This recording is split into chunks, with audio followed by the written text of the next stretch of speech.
नमस्कार दोस्तों, welcome to I exam B. मेरा नाम अंशुल मलिक है और मैंने अपना career as assistant section officer start किया था इन सेंट्रल सेक्रेटरीट सर्विसेज। और आज मैं अपनी लाइफ की कुछ एक्सपीरियंस शेयर करूंगा आपसे कि किस तरीके से लाइफ होती है एक असिस्टेंट सेक्शन ऑफिसर की जो सेंट्रल सेक्रेटरीट सर्विसेज में अपॉइंट होता है। आप सभी को पता है कि एसएससी सीजीएल 2021 का एग्ज़ाम आने वाला है। आपके पास केवल 4 से 5 महीने का समय है और इस टाइम आप लोग कंफ्यूज हो रहे होंगे कि किस तरीके की जॉब प्रोफाइल हमें अपनानी चाहिए।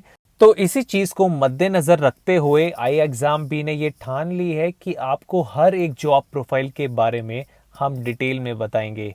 तो आज हम अपनी वीडियो में असिस्टेंट सेक्शन ऑफिसर के बारे में डिस्कस करेंगे।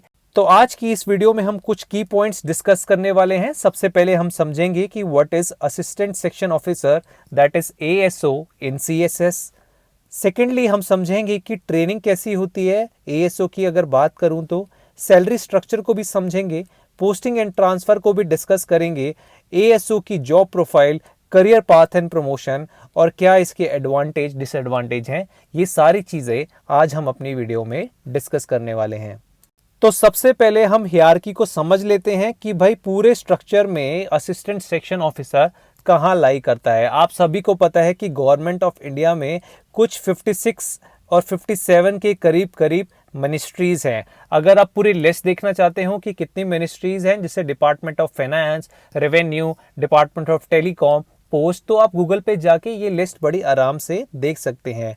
और उन मिनिस्ट्रीज के अंदर कुछ डिपार्टमेंट्स होते हैं और डिपार्टमेंट के अंदर कुछ सेक्शंस होते हैं और उन्हीं सेक्शन में असिस्टेंट सेक्शन ऑफिसर की पोस्टिंग की जाती है, जहां वो अपनी रोल्स एंड रिस्पॉन्सिबिलिटीज निभाते हैं। अगर मैं ट्रेनिंग की बात करूं तो जब भी आप असिस्टेंट सेक्शन ऑफिसर अपॉइंट होते हो तो आपको 10 से 11 हफ्ते की ट्रेनिंग दी जाती है, जो कि आईएसटीएम में होती है, जिसकी full form institute of secretariat training and management है, जिसका हेडक्वार्टर दिल्ली में है। अगर आपका बैच साइज बड़ा है तो आपकी ट्रेनिंग डिफरेंट लोकेशंस पे भी हो सकती है, जैसे गुड़गांव, शिमला या फिर हैदराबाद। तो दोस्तों, ट्रेनिंग का जो पीरियड होता है वो बहुत ही मस्त पीरियड होता है। आपको भारत दर्शन और विलेज अटैचमेंट टूर कराए जाते हैं, साथ ही साथ आपको जॉब रिलेटेड एस्पेक्ट्स की ट्रेनिंग भी दी जाती है।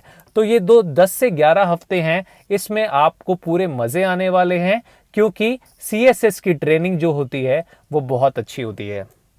अगर मैं सैलरी एंड पर्क्स की बात करूं तो सैलरी एंड पर्क्स बहुत हैंडसम है।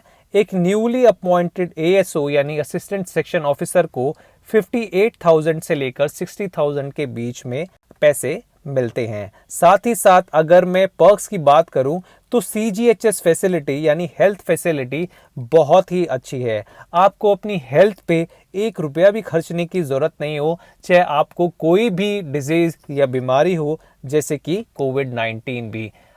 मैं आशा करता हूं कि आपको ये सब ना हो, पर मैं आपको पर्क्स बताने की कोशिश करता हूं। साथ ही साथ गवर्नमेंट क्वार्टर की फैसिलिटी भी बहुत अच्छी है।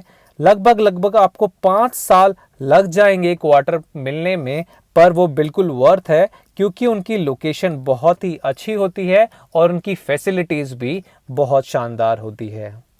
अगर मैं पोस्टिंग एंड ट्रांसफ़र की बात करूं तो असिस्टेंट सेक्शन ऑफिसर यानी एएसओ की पोस्टिंग मोस्टली दिल्ली में ही होती है, क्योंकि हमारी सारी मिनिस्ट्रीज़ की लोकेशन दिल्ली में है। पर अगर आप डेप्यूटेशन पे जाना चाहते हैं तो आप रीजनल हेडक्वार्टर्स में अप्लाई कर सकते हैं, तो वो ऑप्शन भी आपके लिए खुला हुआ है।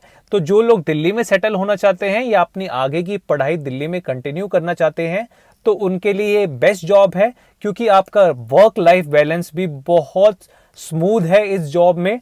तो इस चीज़ को आप मद्देनज़र रखना वाइल अप्लाइंग फॉर एएसओ। दूसरी बात, आपकी जो पोस्टिंग होने वाली है वो उद्योग भवन में, निर्माण भवन में, शास्त्री भवन या फिर श्रम शक्ति भवन, लोकनायक भवन, इन ऐसे भवन में आपकी पोस्टिंग होती है जो जिनकी लोकेशन दिल्ली में ही है। अगर मैं जॉब प्रोफाइल की बात करूं तो basic noting and drafting he job profile है एक एएसओ का। आपको अगर कोई भी कम्युनिकेशन रिसीव होता है किसी ऑर्गेनाइजेशन से, तो आपको उसको नोट पे लिखना है, अपने सुपीरियर अथॉरिटी के लिए वो नोट चलाना है, और जब आपका प्रपोजल अप्रूव हो जाएगा तो आप ड्राफ्ट की फॉर्म में उस कम्युनिकेशन को जहां से वो रिसीव हुआ है वहां पर अपना डिसीजन कम्युनिकेट कर सकते हैं। तो रेगुलर ऑफिस वर्क होता है, you can take your time to complete a task, तो ऐसा कोई प्रेशर नहीं होता, कोई टाइम बाउंड मैनर नहीं होता। साथ ही साथ आपको आरटीआई का रिप्लाई करना पड़ेगा, पार्लियामेंट क्वेश्चंस को भी डील करना पड़ेगा, या फिर पब्लिक ग्रीवांसेस को भी आप डील कर सकते हैं। तो आपका काम ऐसा ही रहेगा जो आपको सीनियर असाइन करेगा, या फिर टाइपिंग का काम रहेगा जहां पर आपको लेटर या नोट्स टाइप करने पड़ सकते हैं।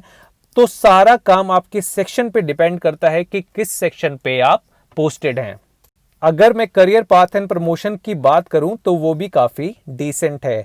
तो आपका पहला promotion as a section officer होता है, जो कि एक गस्टेड पोस्ट है, जिसमें आपको 5 से 6 साल लग जाते हैं if you clear a departmental exam.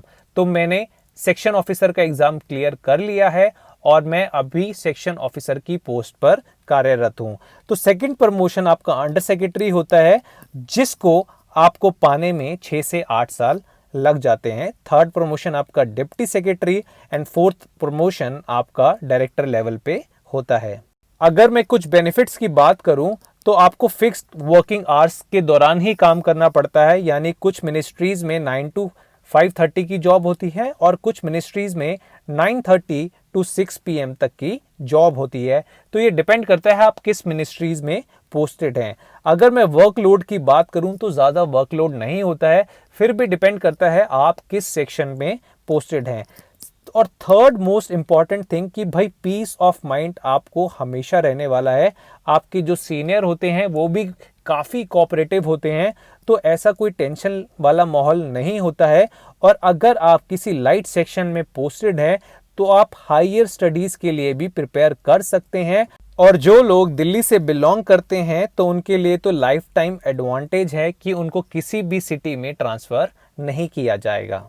कुछ बेनिफिट्स के साथ साथ कुछ डिसएडवांटेजेस भी हैं इस जॉब के, कि इस जॉब में कोई एडवेंचर नहीं है, बोरिंग सी जॉब लगती है कुछ लोगों को, और बड़ा सीडेंट्री सा लाइफस्टाइल है, यानी आपको सारा काम सीट पर बैठ के करना पड़ेगा, क्योंकि ऐसी कोई पब्लिक डीलिंग भी यहाँ पर नहीं होती है। और जो भी पावर्स होती है डिसीजन लेने की वो अंडर सेक्रेटरी लेवल पर आती है। टिल देन आपको सिर्फ बाबूगिरी से मतलब होना चाहिए। जो लोग चिल लाइफ जीना चाहते हैं उनके लिए बेस्ट जॉब है। उसी के साथ साथ कि कभी कभी आपको एक्स्ट्रा आवर्स पे काम करना पड़ सकता है, लाइक 7:30 और 8 PM तक आपको काम करना पड़ सकता है पार्लियामेंट सेशन के दौरान। पर ये इंस्टेंसेस बहुत कम होते हैं, बहुत रेयर चांसेस है कि आपको 8 बजे तक रुकना पड़े। और जो लोग दिल्ली से बिलोंग नहीं करते उनके लिए डिसएडवांटेज भी है, क्योंकि पूरी लाइफ आपकी पोस्टिंग दिल्ली में ही होगी। तो मैं आशा करता हूं कि आपको एएसओ से रिलेटेड सारी चीज़ें मालूम हो गई हो। फिर भी आपके मन में कुछ क्वेरीज हैं तो आप हमें मैसेज करके या कमेंट सेक्शन में पूछ सकते हैं।